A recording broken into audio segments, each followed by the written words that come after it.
तो हम लोग क्या बात कर रहे हैं आधुनिक भारत पर, कि आधुनिक भारत, क्यों आधुनिक भारत हम पढ़ें या आधुनिक भारत हमने कह दिया।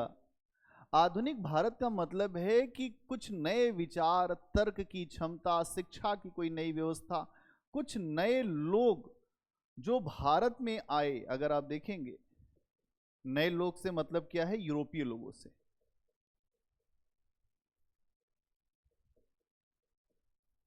एक इतिहासकार हैं जदुनाथ सरकार, जदुनाथ सरकार, इन्होंने एक बात रखी कि जब अंग्रेजों ने प्लासी की लड़ाई को जीत लिया 1757 में, 23 जून 1757 जो प्लासी की लड़ाई हुई, उसकी विजय के बाद भारत में मध्यकाल का अंत हुआ। मध्यकाल का अंत, और यहीं से आधुनिक काल की शुरुआत हुई। आधुनिक काल की शुरुआत हुई। अब ये आधुनिक काल क्या है, ये हम आधुनिक काल कह रहे हैं। इस समय जो भी आए, जितने लोग आए भारत में, उनकी सोच कैसी थी, समझ कैसी थी, क्या तरीका था, और भारतीयों का क्या तरीका था। अगर आप देखेंगे तो भारत में जो यूरोपीय लोग सफल हुए, जो विदेश से आए, यूरोप से आए, तो उनको सफलता इसलिए मिली क्योंकि वो अपने साथ नई तकनीक, नई विचार, नए तरीके के एक ऐसा अप्रोच, ऐसा विजन लेकर आए थे कि भारत में सफलता मिलनी ही थी। इसलिए यहां से आधुनिक काल की शुरुआत मानी जाती है। लेकिन यह काल आधुनिक है, लेकिन भारत के लिए अंधकार का ही काल है। इतिहासकार तो ये कह रहे हैं कि प्लासी की लड़ाई के बाद भारत में मध्यकाल का अंत हो गया, लेकिन जब आप बहुत ज्यादा गहराई से अध्ययन करोगे तो आपको समझ में आएगा कि भारत यहीं से 200 सालों के लिए, 200 वर्षों के लिए अंग्रेजों के हाथ में चला गया। और अंग्रेजों के हाथ में जब गया तो यहां एक नई तरह की समस्या जन्म लेती है। अत्याचार, शोषण, जो कृषि की दुर्व्यवस्था, जो कृषि की खराब जो व्यवस्था, इसके अलावा अंग्रेजों की जो गलत नीतियां, ठीक है, हड़प नीति इसमें है, सहायक संधि है, ठीक है, बहुत सारी। इसके अलावा धन निष्कासन, जो शोषण में अगर आप देखें तो धन निष्कासन,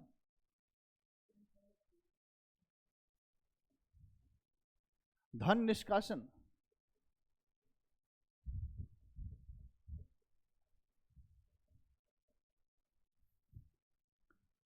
अब आप तो समझते हो कि आधुनिक काल आ गया, लेकिन भारत के लिहाज से समझो तो मध्यकाल में अगर आप देखते हैं, जो मुगलों का काल है, उसके बाद का जो काल है, उस समय भारत में कम से कम इस तरीके का माहौल तो था ही कि व्यापार हो रहा था, वाणिज्य हो रहा था, डेवलपमेंट दिख रहा था, कुछ नगरीय क्षेत्र बन रहे थे, जैसे लखनऊ का उसी समय विकास हुआ जो मुगलों के शासन के बाद 1707 औरंगजेब की मृत्यु के बाद नए नए क्षेत्रीय राज्य पॉकेट्स में उभर के सामने आए। अवध, बंगाल, हैदराबाद, मराठों का मैसूर राज्य, खूब राज्य निकल के आए, और यहां पर स्थानीय स्तर पे बहुत डेवलपमेंट किया गया यहां के नवाबों के द्वारा। तो क्या अंग्रेजों का आगमन भारत के लिए आधुनिकता का सूचक था? तो ऐसा नहीं है।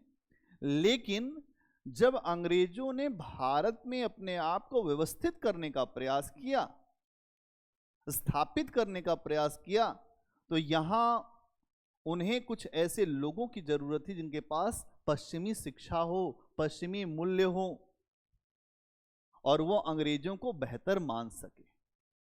इसीलिए भारत में अंग्रेजी शिक्षा की शुरुआत,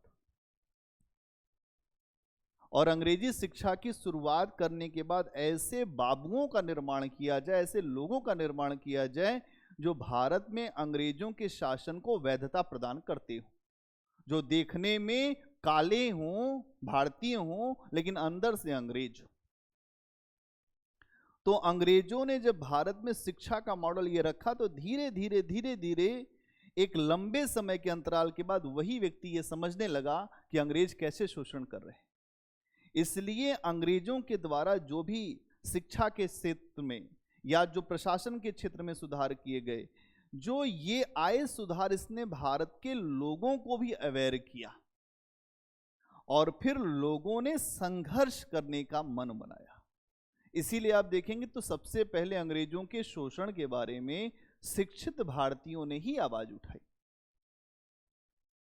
जो भारतीय शिक्षित थे, इन भारतीयों को शिक्षित अंग्रेजों ने अपने लिए किया था, लेकिन कभी कभी कोई काम जो अपने लिए किया जाता है वो दूसरे के लिए अपने आप अनायास ही हो जाता है। इसीलिए एक प्रश्न आया यूपीएससी में कि भारत ने अंग्रेजों की परतंत्रता की बेड़ियों को उन्हीं के हथियार से काट डाला।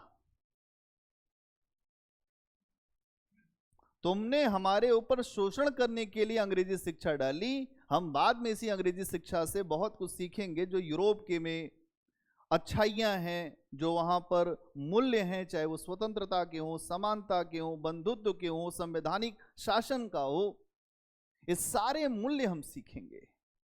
और अगर हम सारे मूल्य सीख गए तो फिर हम तुमसे ही उलझेंगे, क्योंकि आप हमारे देश में शोषण कर रहे हो। और ये जो शोषण की प्रक्रिया आपने शुरू किया है, इसके पीछे आपने एक सोच के साथ इस बात को रखा।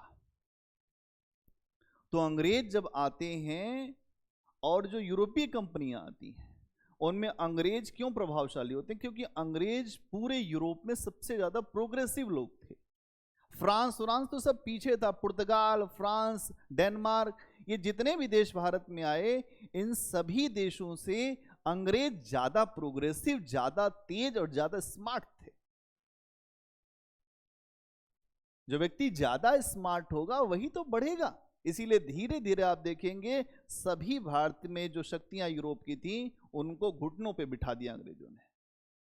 चाहे फ्रांसीसी शक्ति हो, तो उनके साथ 3 युद्ध लड़े गए, कर्नाटक वॉर, और 3 कर्नाटक युद्ध के बाद तीसरे कर्नाटक युद्ध में जब फ्रांसीसियों की हार हुई तो उन्होंने कहा कि केवल व्यापार करोगे, आज के बाद हथियार रखना बंद कर दो।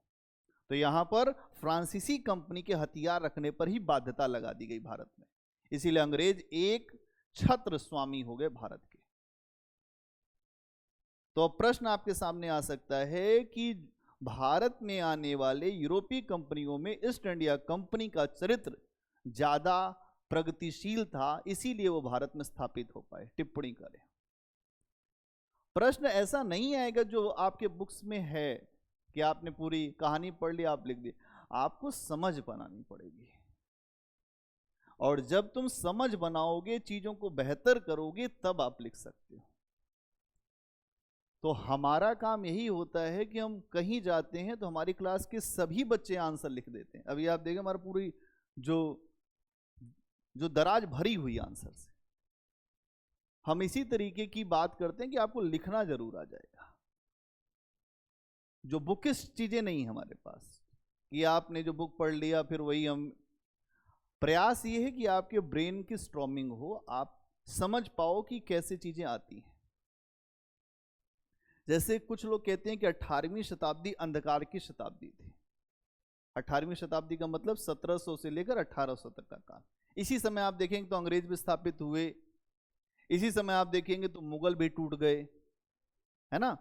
अब इसको कुछ इतिहासकार ये मानते हैं कि ये अंधकार की शताब्दी थी। अब अंधकार की शताब्दी पर एक पूरी डिबेट है, और वो डिबेट इस तरह से है कि आपको ये समझना पड़ेगा कि अंधकार की शताब्दी का मतलब इतिहास में ऐसी कोई अवधारणा है ही नहीं कि आप किसी काल को पूरी तरह से अंधकार का काल मान लें।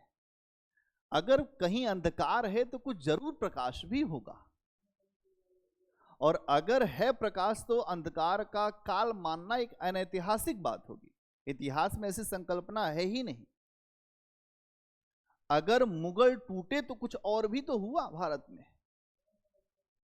भाई औरंगजेब की मृत्यु के बाद मुगल इतने शक्तिशाली मुगल थे, वो टूट गए, लेकिन क्षेत्रीय इतने राज्य बने कि उन्होंने अपने क्षेत्र में स्थानीय कला, स्थानीय संस्कृति, स्थानीय परंपराओं, भाषा, सबका विकास किया। आप देखिए अवध इसी समय बना, अवध की राजधानी बनी लखनऊ बाद में। लखनऊ नवाबों का शहर है, ये इसी समय 18वीं शताब्दी में बना। उर्दू भाषा डेवलप हुई, शानदार शहर लखनऊ बना। स्थापत्य का डेवलपमेंट, जो साहित्य का डेवलपमेंट, अर्थव्यवस्था पूरे अवध की बड़ी अच्छी थी। तो 18वीं शताब्दी को अगर आप ऐसे कह रहे हो कि नहीं अंधकार है, एक दृष्टि से अंधकार है तो एक दृष्टि से प्रकाश भी है। सोच का तरीका ये होना चाहिए। आज आप लोग जो बैठ के अभी जो देव सर हैं उनसे भी आप लोग बात करिए, समझिए क्या लिखने का तरीका कैसे होता है। तो मैं आता हूं, अगर आ जाएंगे समय से तो फिर कुछ बात हो जाएगी। आपकी रीजनिंग की क्लास उसी समय पे रहेगी, ठीक है? इतनी बात समझ में आई कुछ?